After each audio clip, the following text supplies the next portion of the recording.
Hey everyone, how's it going? Today I just want to give you guys an update on my 2023 Model 3 rear-wheel drive with the LFP battery pack. Now I picked this back up in March of this year. It is now October, so I've had this car for around 7 months now, and I want to give you guys my overall impressions and updates up to this point. So let's go ahead and get right into it. Just to remind everyone, I do have the very basic specs for this Model 3 rear-wheel drive. So I have the 18-inch aero wheels. I do have the black seat interiors, regular white paint, and the rear-wheel drive. This is the cheapest Model 3 that you can get at the time of my purchase. I do know that Tesla has switched the free paint from white over to the midnight silver metallic. The price of the Model 3 is now cheaper than when I initially bought the vehicle. So let's go ahead and talk about the negatives of this car. Some of the issues that I've had with this vehicle are for the most part minor. In a previous video, I did state that I did have to have this headlight replaced.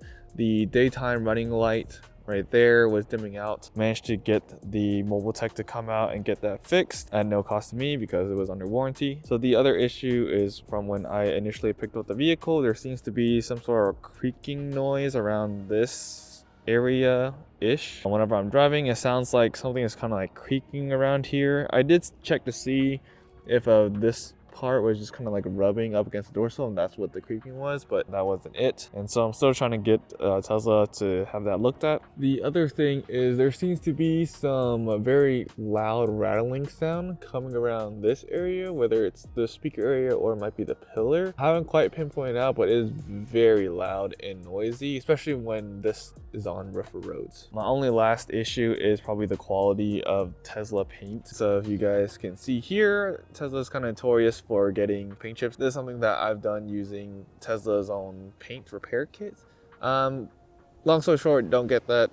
I felt like it wasn't really matching the overall shade of the vehicle, and that's kind of what it looks like when you get the matching pearl white. Obviously you could get like a PPF and wrap it and protect it, all that, but that's just way too much to retain the quality of this paint. So just kind of let that be. So I would say those are the only negative experiences I've had really with the vehicle. The range is perfect for me.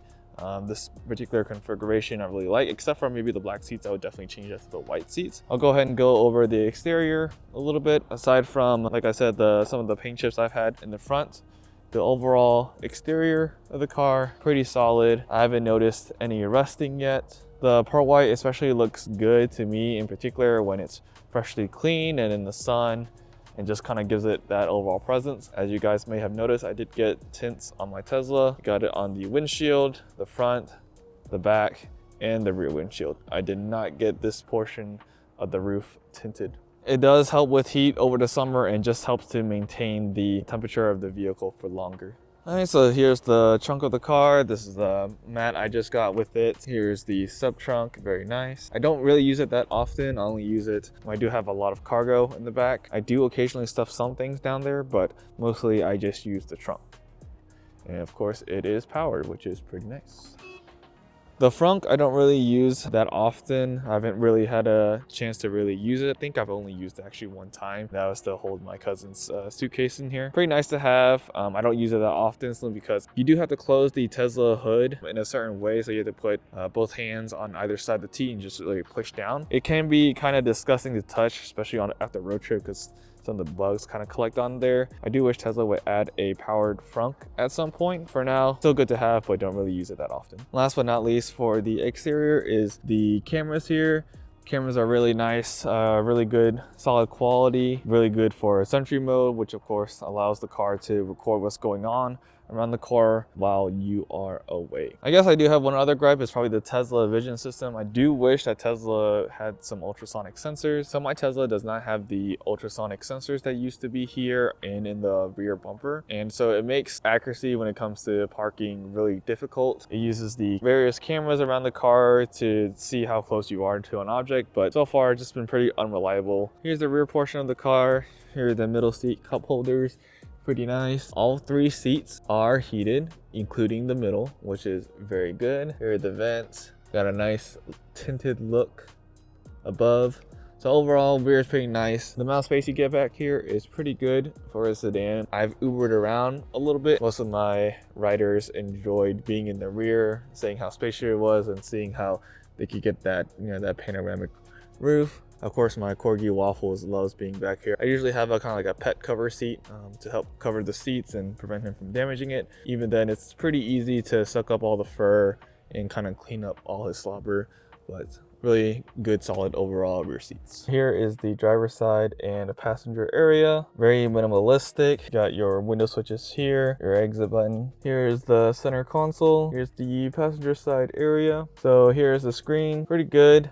I do wish sometimes the speedometer, I had like a little speedometer somewhere like either in the middle or maybe projected, but it's not too bad to adjust.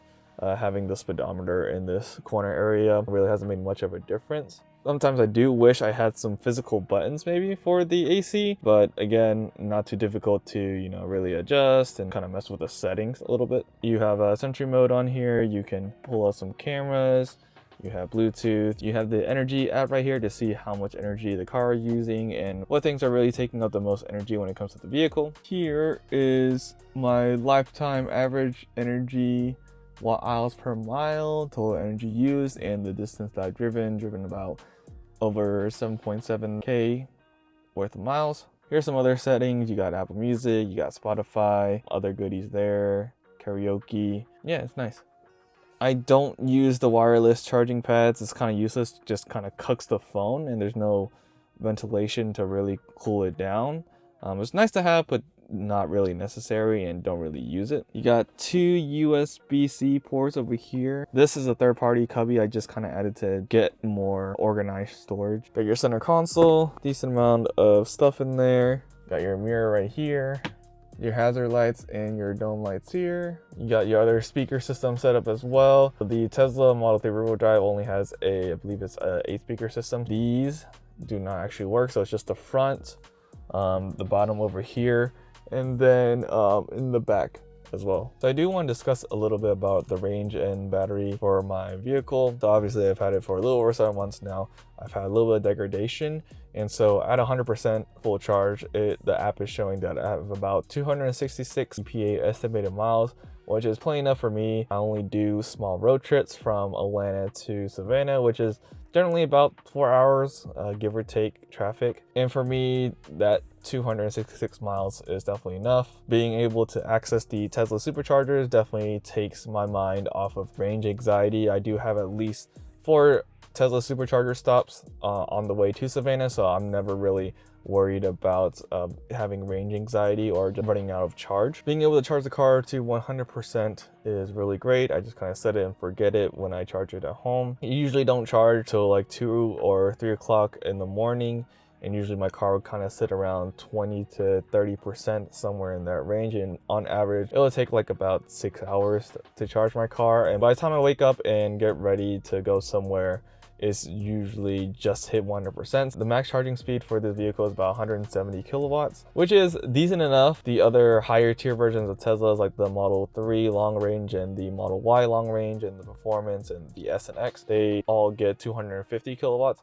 But I found, at least for me, the charging curve for the rear-wheel drive LFP battery pack is really consistent, and as long as you are preconditioning the battery before you supercharge it, you shouldn't have any issues when it comes to charging the vehicle or even how long it takes, as long as you have preconditioned the battery.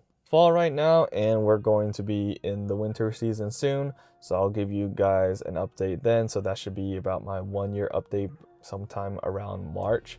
I want to give you guys an update just to see what the battery and the range is kind of looking like during winter season here in Georgia. It doesn't snow in Georgia, but it does, at least in my opinion, get kind of cold. I'll give you guys an update then and see what the range and battery is looking like. My overall experience so far has been pretty solid. Being able to charge at home is really great. The car drives really well. Haven't had any issues with like suspension or bottoming out or potholes or anything like that. And I'm hoping to put more miles in the car and at least have it for the next several years. And being able to take advantage of the EV tax credit is definitely a plus for getting this vehicle.